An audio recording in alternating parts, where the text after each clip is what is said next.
অঙ্গ প্রত্যঙ্গ কথা বলবে। আমরা দুনিয়াতে ভাবি যা কিছু করি তা শুধুই আমরা জানি, অন্য কেউ জানে না। কিন্তু কিয়ামতের দিনে কোনো গোপনতা গোপন থাকবে না।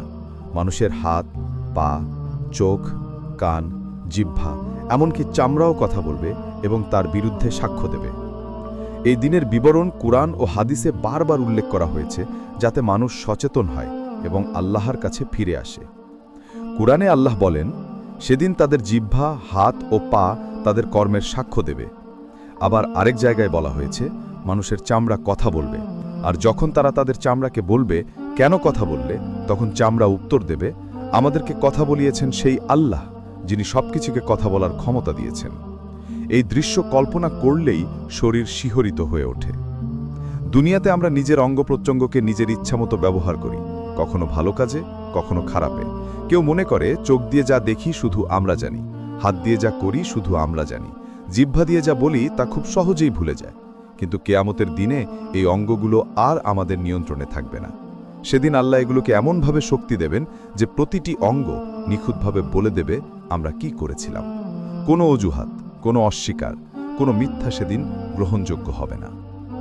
কিয়ামতের দিন মানুষ আল্লাহর সামনে দাঁড়াবে, আর তখন সে নিজের দুনিয়ার কর্মের পক্ষে যুক্তি দেখাতে চাইবে। মানুষ বলবে, আমি তো এমন কোনো পাপ করিনি। তখন আল্লাহ তার মুখে সিল মেরে দেবেন, যাতে সে আর কিছু বলতে না পারে। এরপর তার হাত পা কথা বলা শুরু করবে। হাত বলবে, আমি এই কাজ করেছি। পা বলবে, আমি ওই দিকে হাঁটতাম।